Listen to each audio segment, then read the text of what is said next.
fillings have dropped out that are dropping out. Right, okay, we're rolling. Right, fine.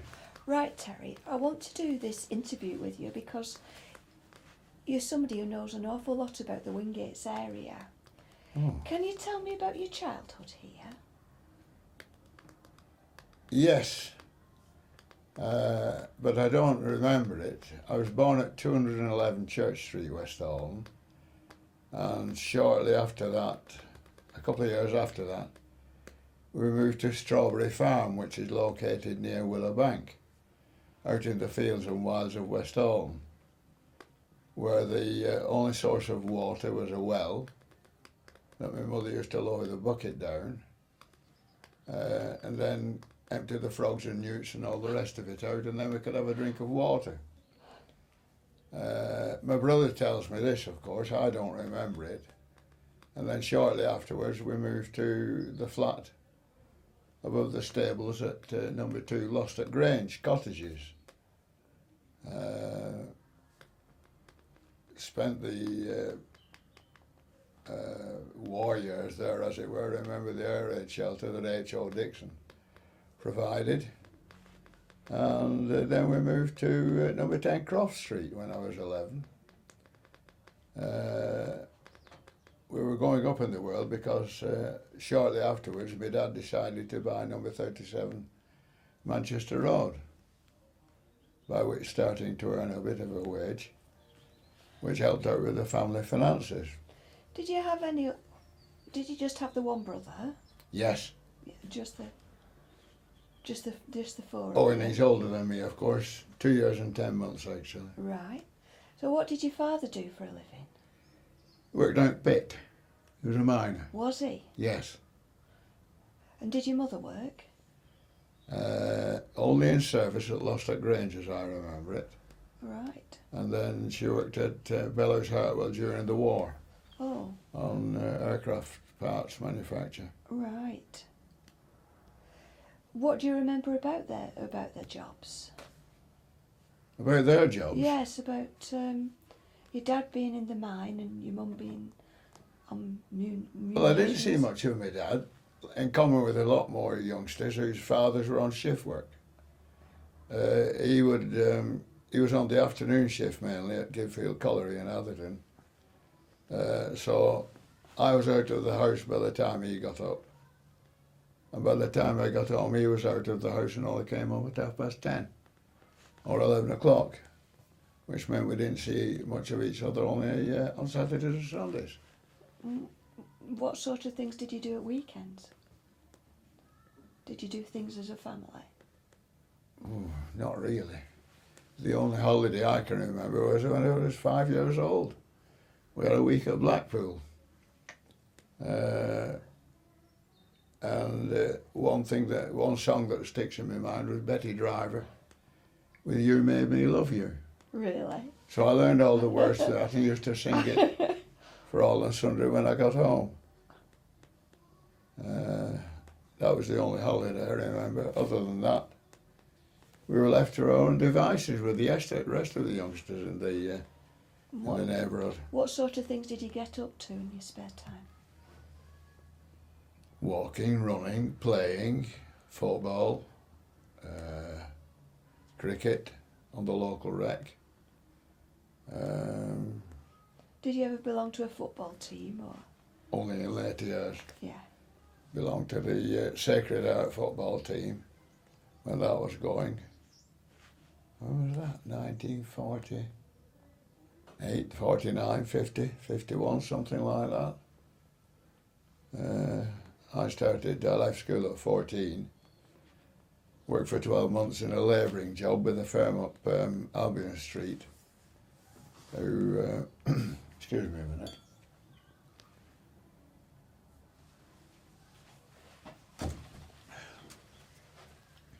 Left school at 14, did that job for 12 months, and then started serving my time to the trade of bricklayer.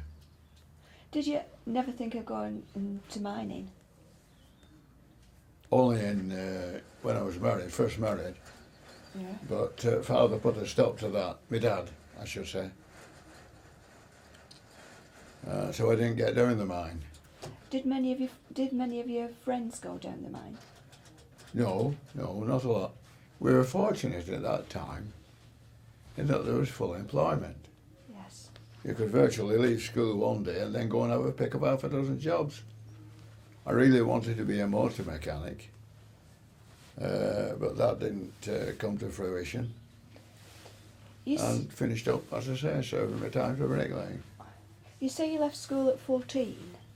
Yeah. Did anybody, was this Sacred Heart School? Yes. Yeah.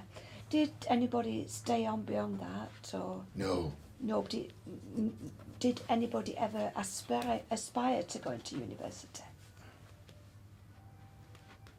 Yes, but they were few and far between. There were one or two went on to grammar school, that's Thornley or Mount St. Joseph's. But they were something of a rarity, for one reason or another. So that's the sum total of the education side. Of course, there was night school connected with doing what you usually do with your trade. Yes. I didn't realise till I left school that I could do arithmetic. This was at night school. The chap who used to take us there was a chap called Johnny Fairest, a delightful gentleman. And that was for 2 years, up to the age of 16, by which time Bolton Tecker cropped up on day release, the Bricklayers and Masons course. And eventually, after, should I say, long suffering, such was the life of an apprentice in those days, and still might be, came out of my time and had to satisfy the demands of the state. So how long was your apprenticeship? 6 years. Wow. Well, it used to be 7 if you started work at 14. Yeah.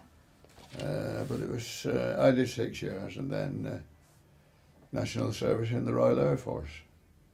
And where did you serve in the Air Force? Oh, 8 weeks square bashing at RAF Hennisford on the Cannock Chase. Now the Cannock Chase is where Henry VIII and the rest of the kings and queens used to go boar hunting. Right. And a more desolate spot you couldn't wish to come across.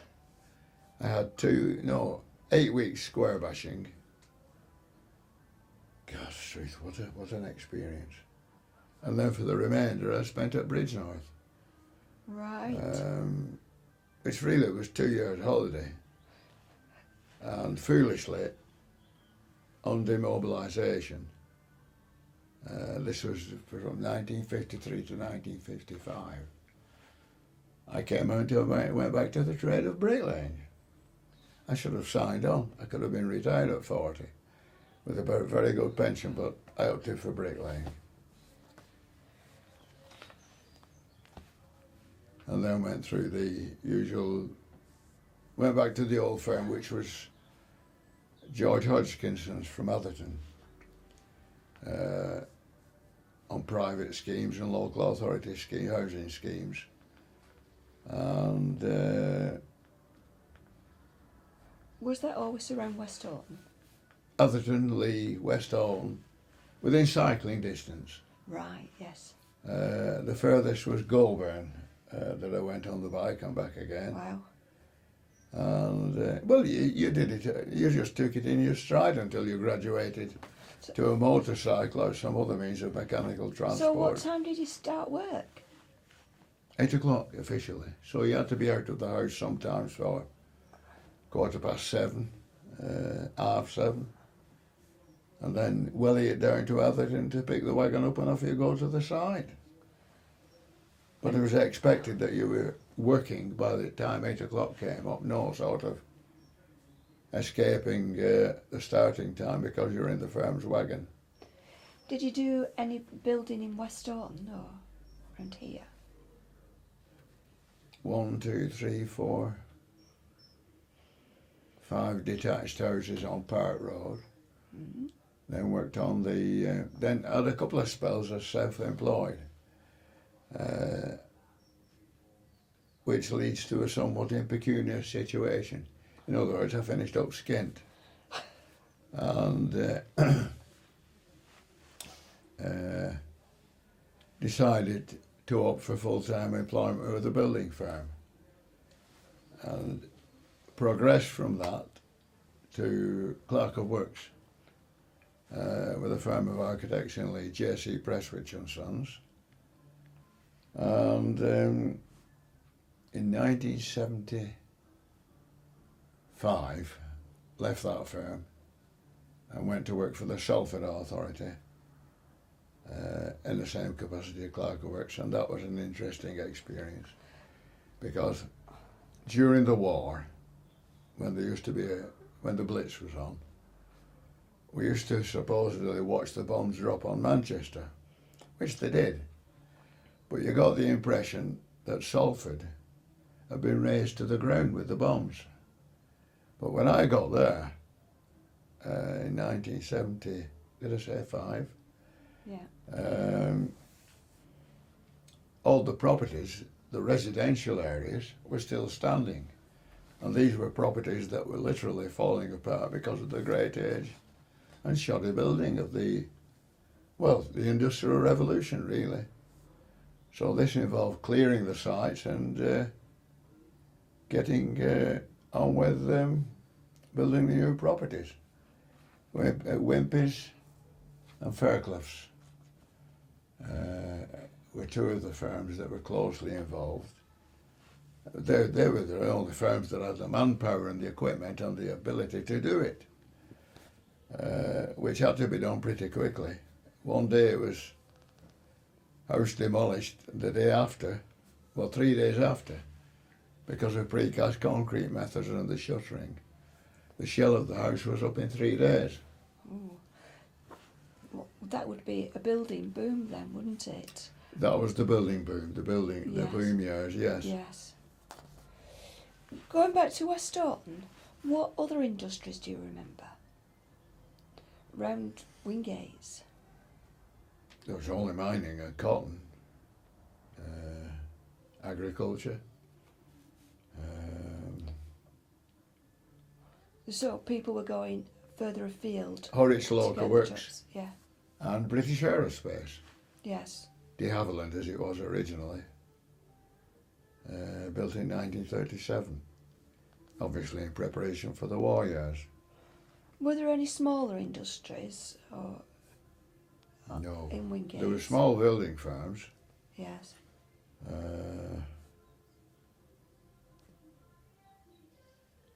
But cotton and mining just about sums it up. But mining was on its way out and had been since Stockspit closed in 36. Yeah. Is that where your dad worked? He had a spell down there. In fact, he used to work at the Starkey Pit. That's how it was off Manchester Road, where the I'll not say where the metal box was, but near to the railway line. And on the night that I was born, on a Tuesday at 4 o'clock in the morning, so my mother tells me, my dad broke his leg, in the pit, not at home. Right. And he came home with his leg in splints, and was duly confined to bed with a new baby on the feeding list, as it were. But he managed to get over that and went back to work. I just mentioned that in passing. What did your father think about mining? He detested it.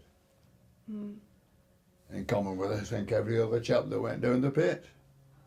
But needs must. The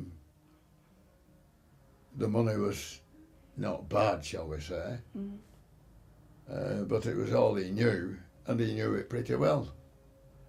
Because he used to, I recall, an old mining acquaintance of his, a mining engineer, who came to see him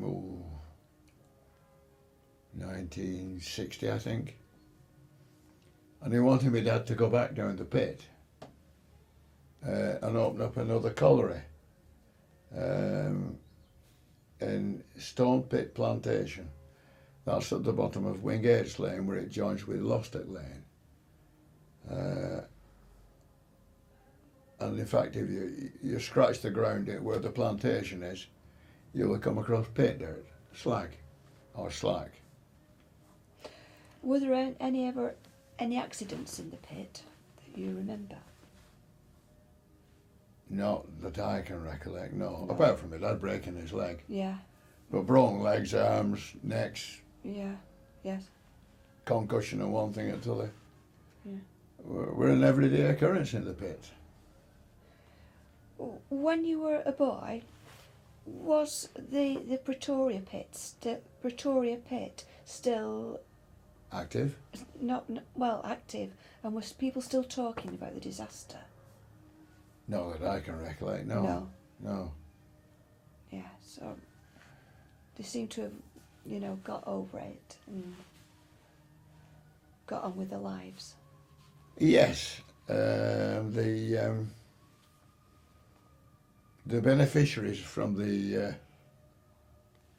fund that was set up, I think the last beneficiary was in 1963, because Bill Kelly, Councillor Bill Kelly, he was one of the trustees, and I seem to recollect some mention at a meeting of Westhoughton Council, UDC that is,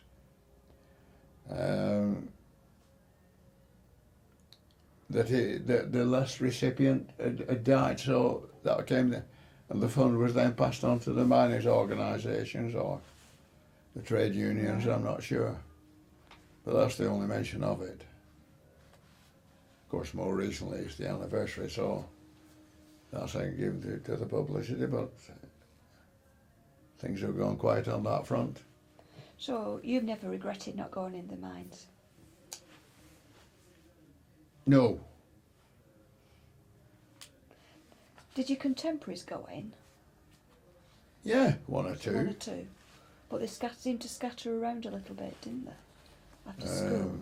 Well, they went for the lads like the money. A little bit more spending money than we had, serving our time to trades. And they seemed to enjoy it. But I like the prospect of a good roof over my head in the shape of sunshine and blue skies. In your spare time, what did you like to do?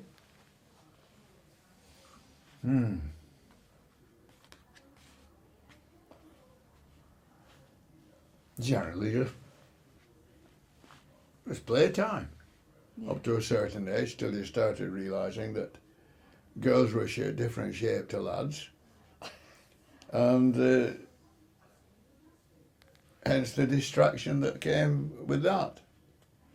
But you used to sort of get your time over. Church on Sundays was a regulation, if you will. And I understand that you were quite interested in rock climbing.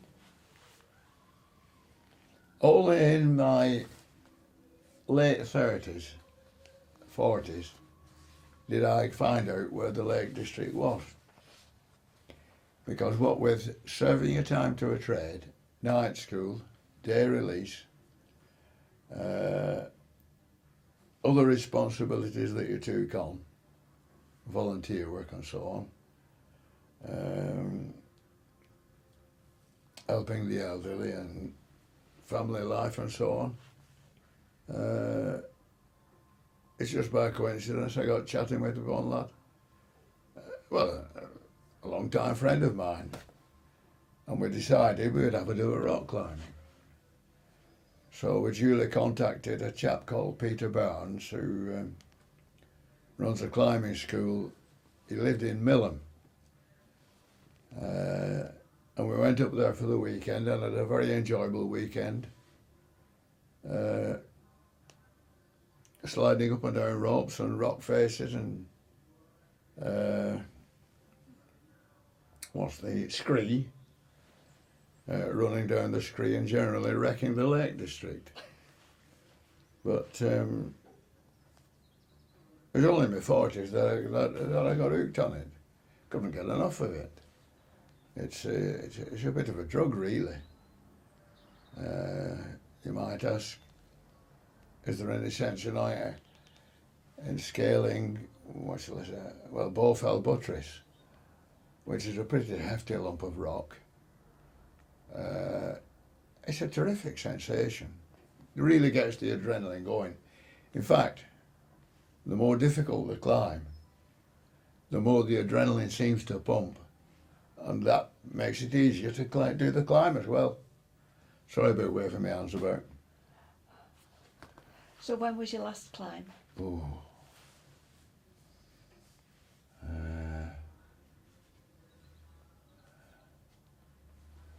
About 6 weeks ago, when I got the ladders out to stop the raining into the house. 1973, around about 1980, I think. Good Lord, is it so long since? Should have had more sense, but I enjoyed doing it. So what was your greatest climb then?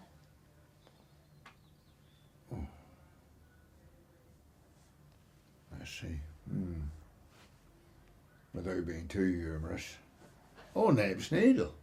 Getting on top of Nape's Needle. It's always a challenge. Apparently the first chap who climbed Nape's Needle was a chap called Owen. No relation to David Owen, so I find. And he, along with his friends, were in the bunkhouse at the Westhdale Head. That's the local pub, of course. And he went out one morning on his own and came back and said that he scaled Nape's Needle. His friends didn't believe him, so he went back again and took some pebbles with him and left his handkerchief on top, weighted with these pebbles. And he said,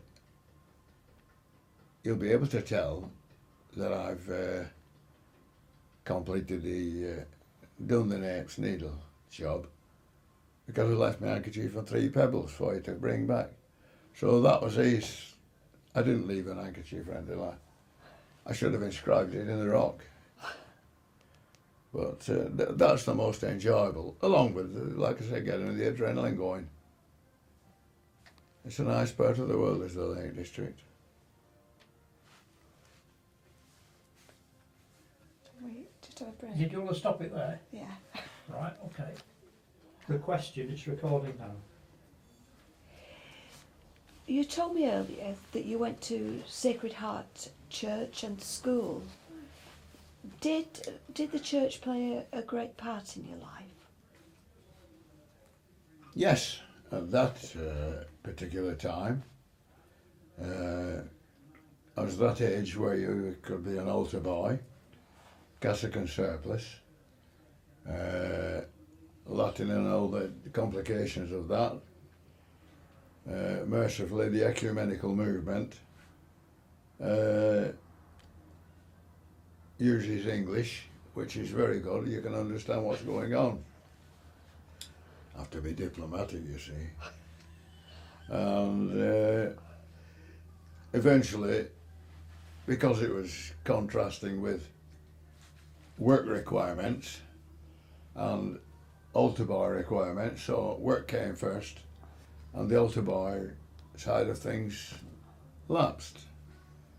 But I maintained contact with the group, with the church through the Scouts Parents Committee in later years, and was involved in the, as a member of Westhoughton Council, you were co-opted onto various bodies, onto the Westhoughton Youth Centre in, is it, whichever it is, Clough Avenue or wherever. And one way or t'other, I did 18 years in a voluntary capacity, to such an extent when I was working at Salford. I would drive from Salford to Westhoughton, obviously where I lived, pick the minibus up, go round and collect the netball team, and take them to the various venues in the Bolton area, bring them home, and sometimes it would be 10 o'clock at night before I got in. But that's what you do in a voluntary capacity. But as I say, the altar boy side of things conflicted with work requirements, so work took priority, which involved night school in Westhoughton, and then at the age of 16, Bolton Tech on Manchester Road. Now that's recently been demolished, and quite honestly, I can't think why, other than the new university. But that building turned out unbelievably qualified craftsmen. I'm talking about the building trade, plumbers, joiners, bricklayers, plasterers, you name it. And they were taught by unbelievably competent craftsmen in their turn. But the way things have gone, there's not the full employment in the building trade that there used to be. So probably the building has outlived its usefulness, and that's why it's been demolished. You're talking about your voluntary work at the community centre. This is Westhoughton Community Centre. Westhoughton Youth Centre. Right. Yeah. And that's the one down Clough Avenue. Is it Clough Avenue? Or is it Birch Avenue? Birch Avenue. Yes. Birch Avenue, yeah. Yeah. And it's called the John Holt Youth Centre now. It is, yes. Though I do say so myself, blow my own trumpet. It was at my suggestion that they change the name, because John had the misfortune in his voluntary capacity, used to be out all hours of the night, helping youngsters one way and t'other that may have found themselves in the position of the down and out. So when John died, there was a pretty good attendance at that youth centre. So we had to do various other functions to raise funds for his wife and family. And that was in, can't think of the date, in the 1970s sometime, I would think. But that's the brief side of things where the youth club was concerned. So what went on at the youth club? Well, it was a focal point for the youngsters in the district.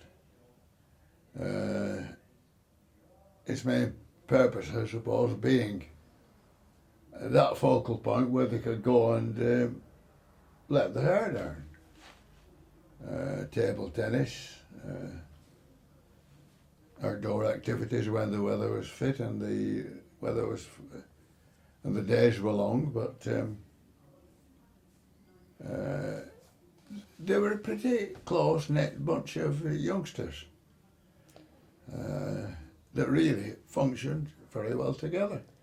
It's on quite a big plot of land, isn't it? Yes. So what did they used to do on the plot of land?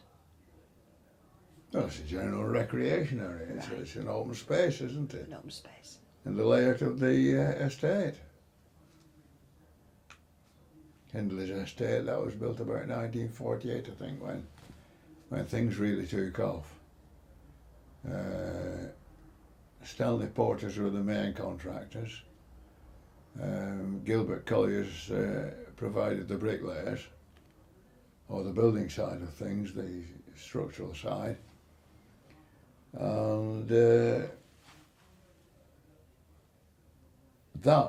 1948, I should think, Holding Lee is about, well, it was the last estate. Bambercroft, the flats, were the last local authority houses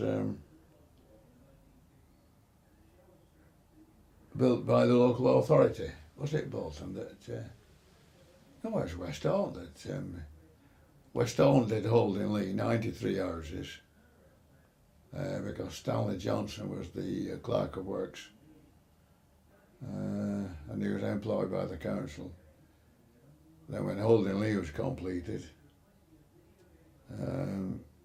he went into the town hall as the local building inspector, which he was well qualified to do. Yeah. So Wingates has changed quite a bit then since you were a lad. Not really. Well, apart from I tend to think of Wingates on the north side of Manchester Road and Choiler Road. Mm-hmm. But on reflection, if you include the industrial estate, yes, it has changed dramatically.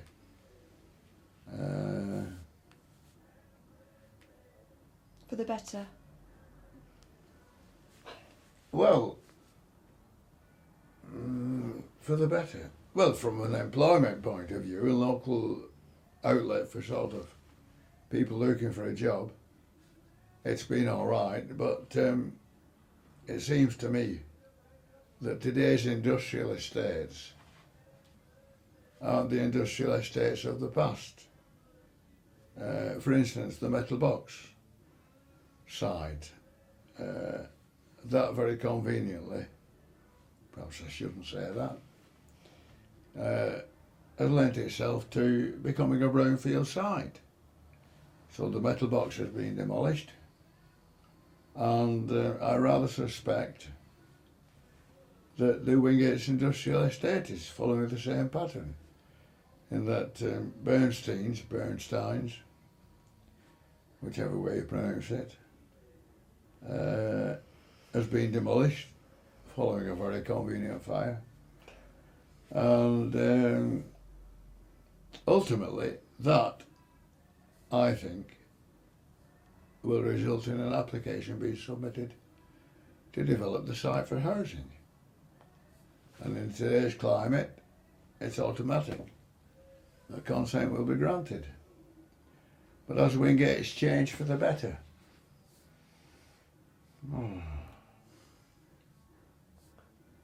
No. I get in awful trouble sometimes saying an answer to that question when I say no. In relation to Westhoughton development as a whole, that it was developing very nicely on its own, without the big builders coming in, but one might say that's an automatic progression. If there's a need for housing, then there's a builder going to provide those houses.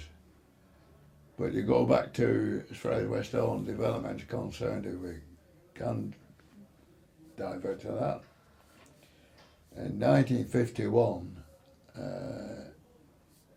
Sutton Brown, that's a double barrel name, G. Sutton Brown, Graham, George, authorised by the respective councils, that's Lancashire County and Westhoughton, UDC, used the expression Westhoughton ripe for development. And it's from that starting point, that datum if you will, that all development has followed since.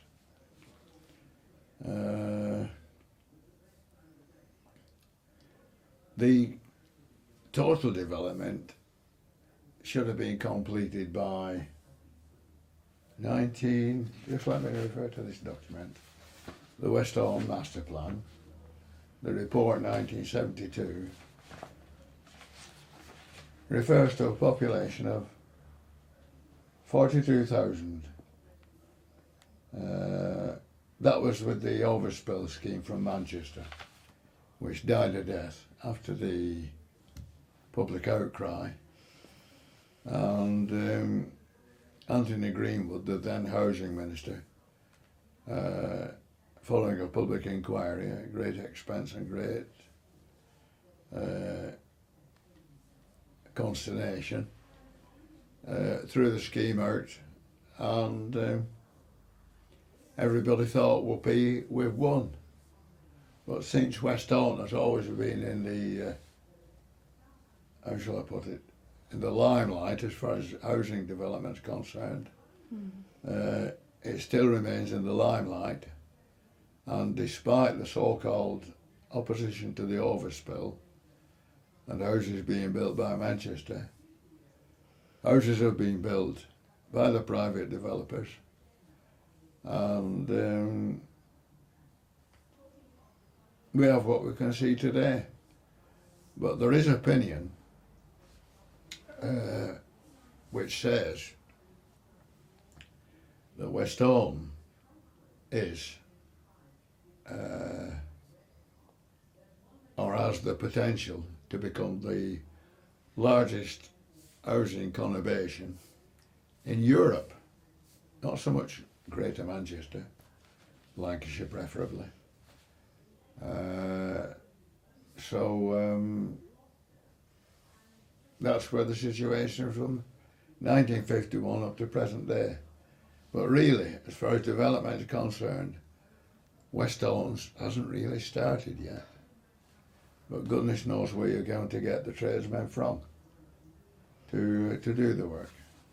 No doubt they'll turn up, but they're few and far between. So there. Thank you. That's Right. just been telling me. Okay. You're okay. As a young man, you were a builder, and Yes. I think from what you've been saying, this was a very fortunate time to be a builder. That you were doing. There was quite a lot of building going on. Yes. Anyone who left school in the 1950s, certainly the early 1950s, would be fortunate in that they could leave school one day and start work the next.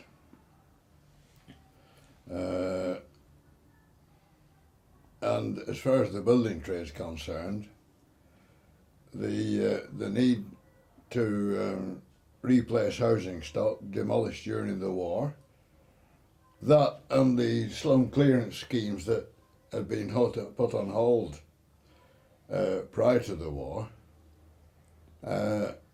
took off. Where Westhoughton's concerned, the Hindley's 1, 2 and 3 estates were completed, and I think 1960 the Holding Lee site, 93 houses and bungalows,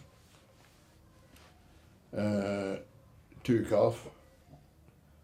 Bambercroft flats were completed at the end of that stage, and that was the end of local authority building as far as Westhoughton was concerned. But the housing boom wasn't without its problems for Westhoughton, was it?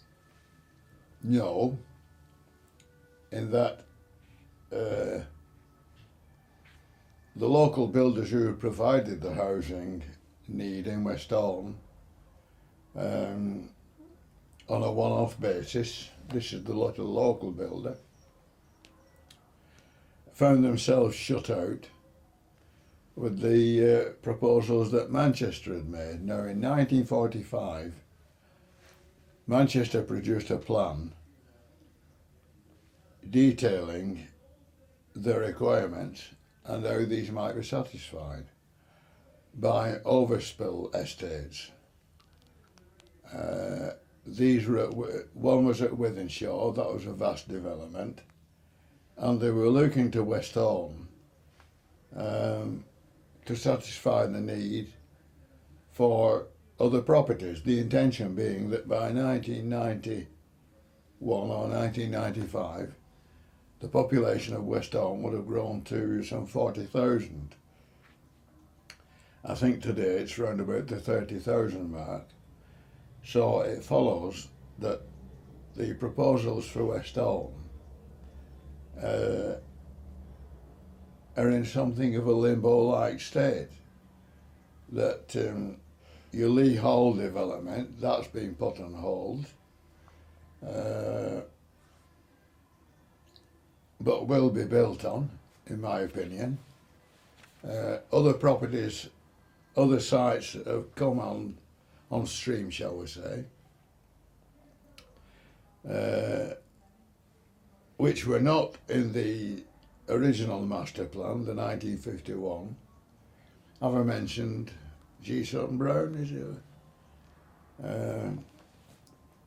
So there's a great deal of work available in Westhoughton, and just when it will kick off, we don't know.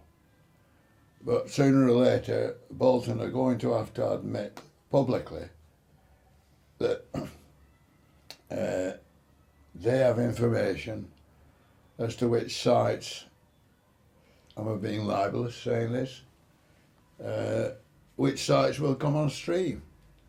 And some people are in for a bit of a shock. So what was the impact of the new houses in Westhoughton in the 1970s,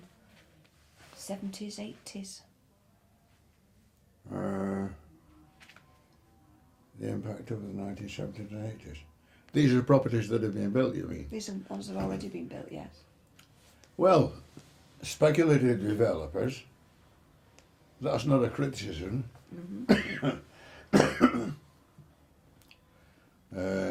All the houses that have been built in Westhoughton, by and large, have been built by speculative developers. They have developed the sites that they had in their land bank. So it's a case of just waiting to see what comes next. But perhaps Bolton might make an interim statement, because there are people in Westhoughton who are saying enough is enough. But there's more to come. What improvements were made to the infrastructure to go with all the new housing? No. The attitude of the planners, our planner, was that the houses will be built and the infrastructure will come afterwards. In other words, it's no use building shops and cinemas and doctors' surgeries until they know what demand there is for it. So we're just waiting. Which plan was it? Was it the 1962 plan that said that they were going to knock the whole of Market Street down except for the town hall? I think we have to go back to 1951. Right. Again, perhaps. When the expression right for development was first used. Now this came about from the Manchester Overspill plan, and that eventually died its death. But that briefly, I think, perhaps answers your question. There's so many questions that stem from that. Bolton have produced a report, but only in 1974, where a report was submitted to the Planning Committee and the Finance Committee in relation to Westhoughton's development, which covered every aspect of new builds, housing provision, and the question of amenities and such like. Do you know where the new town centre was going to be when they were going to demolish Market Street and make it an open space? It was supposedly to be moved to the south of the railway line, as far as I can remember. That's at Daisy Hill. And the new town centre development should have been in the Daisy Hill area. But that hasn't been the case. In other words, the plans of the past, despite them supposedly projecting have been confined to the wastebasket. And it is now down to the developer to submit schemes and proceed along the lines that, as they see development. In other words, they will build houses depending on market forces. So that's the situation. As a young man, you became a politician. Yes. What brought that about? The Manchester Overspill scheme, or proposals, I thought it might have been. Well, that and the 1951 master plan, for some odd reason, I suppose like everybody else, a bit curious, started taking an interest in things around about the 1950s. And the suggestion that it was right for development set me off along that road. But it took until 1963, when there was considerable opposition in the town, for me to take an active part, along with, how many other? 1, 2, 3, there were 5 councillors who, well, 3 candidates, or was it 2? No matter. I decided that I didn't like Manchester's proposals.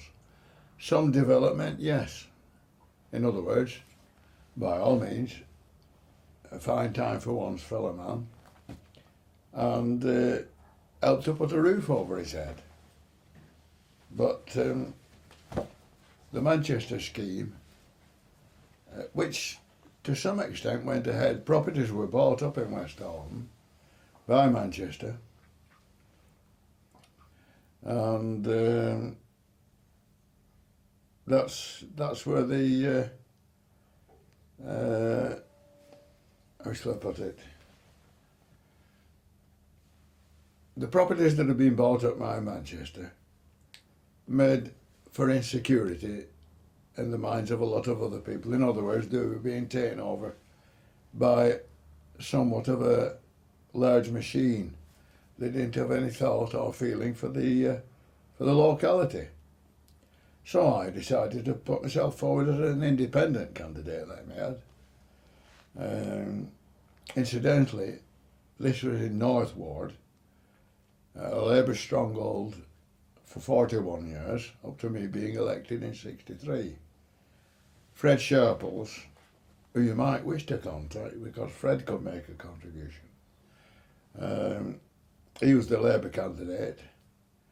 So as a result of being elected to Westhoughton Council some 3 months later, I was earlier than that, the successful candidates found themselves in court in Bolton, helping to defend a chap called John Southern. He was the treasurer of the Anti-Overspill Association, and he had played a leading part in the opposition.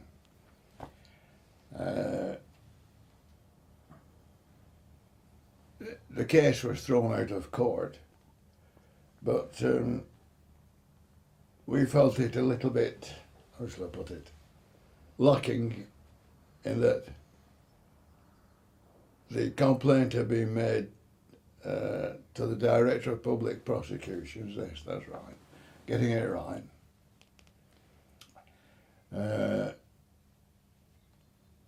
who set the ball rolling to, which resulted in the court case. In other words, the Labour members had complained, we were duly interviewed by the CID, and the complaint being that we had used the funds of the Anti-Overspill Association to finance our election expenses. Wasn't the case at all. I stood mine, and the lads stood theirs. So that's how the ball started rolling to oppose the Manchester Overspill scheme. So you were a councillor for the next 4 years. 3. 3 years. Was it 3 years in those days? Yes. Right. Mm-hmm. So you were a councillor for the next 3 years. So how did that go? Well, I was on the council from 63 to 66. Yes. One thing I can pat myself on the back for, that in, was it 64, I set the ball rolling to get rid of the notorious boneworks. You may have heard of the boneworks. These were a firm, how did they describe themselves? Animal byproducts. In other words, rumour has it that on one occasion a circus came to town and one of their elephants died, and the boneworks were the only people capable of dealing with it. So at dead of night, this elephant, dead, was wheeled off to the boneworks and rendered down. Now, this is where they got a lot of the lard in the wartime was poured into little plastic or greasy cups Where was the boneworks? on Slack Lane. Right. It's where Speedy Scaffolding are now Right. in residence. And they used to, you cannot describe a smell. But it used to, when they were brewing up, when things were really going full blast, the stench used to extend from the place of origin to Chequervent, Branker Street, to Dickinson Lane, and people will say further afield than that, certainly down Westhoughton and Days Hill. Used to stink the place out. So I set the ball rolling, which took 10 years, up to it becoming a Crown Court case, and finished up in Manchester Crown Court in 1973, I think it was. And the judge made an order to close the place down. So that's my claim to fame. And then So what happened? What happened to them? Did they move somewhere else? no, there's a place at Widnes apparently Mm. that was dealing with the what have you. So naturally they had to find places elsewhere. But this was a very crude operation. Yeah. How many did it employ? I should think 40 or 50. Oh, I'll tell you. right, so big. Right. Aye. And they made what? Lard? They rendered down the carcasses. They produced fertiliser, bone meal, Yes. and another byproduct was certainly during the war a very necessary byproduct in the form of lard for the chip pan and such like frying activities. So they did that from elephant? When No, wait a minute. That was one elephant. Yes. The other was But when an elephant was passing, it became lard. animal intestines. Right. And the general produce of the butcher's shop and the abattoir. I didn't know that. So that was one of your claims to fame. Yes. Right. And so what happened to the anti-overspill movement? Well, it died It of just death. died of death. We'd run ourselves silly for some 3 years. Meetings, one thing and t'other, fundraising, and so on and so forth. So, on the declaration by Tony Greenwood that he threw Manchester's proposals out, Great celebration. he died of death. Yeah, there was great celebration, except With the builders. they still left unanswered the question of what next. Yes. And what next is here to see. I had no objection to the private developer building one or two. For instance, Wright Unsworth was one of the local firms. that supplied the local need. And that, as far as I was concerned, meant there was local employment, local apprentices, local tradesmen to satisfy the housing need in Westhoughton. And it's died a death from there. You lost your seat in 1966. What do you put that down to? Well, simple local politics. Yeah. That and the Labour candidate, there was Reuben Greenhalgh. He was an equally competent, flattering myself of course, councillor, so he got re-elected. You hadn't had enough of politics by that time, and you decided to give it another bash, didn't you? Yes, from 1971 until 1974. At which point the Boundaries Commission stepped in and scrapped the local UDC, Urban District Council, and we had to go under Bolton's protection, which hasn't been very satisfactory.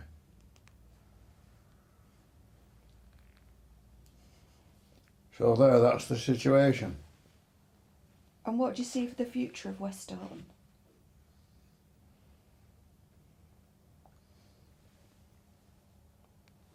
Well, the plan says building houses. The plan says employment. The two should go hand in hand. Whether it will do or not, I don't know. But it's market forces which will decide the pace of house building. And it's as simple as that. Market forces have always, to a large extent, determined the amount of houses that can be built. So it follows automatically. Thank you, Terry. That's. I'm not sure if it's an optimistic hope for Westhoughton. Sorry, say it. I'm not sure it's an optimistic view. Do you Well, think so? It's a factual optimistic view. It's a slow process, isn't it? In the nature of things, Yes. housing should have been complete according to the plan by 1991, I think. But There you not go. to be. There you are.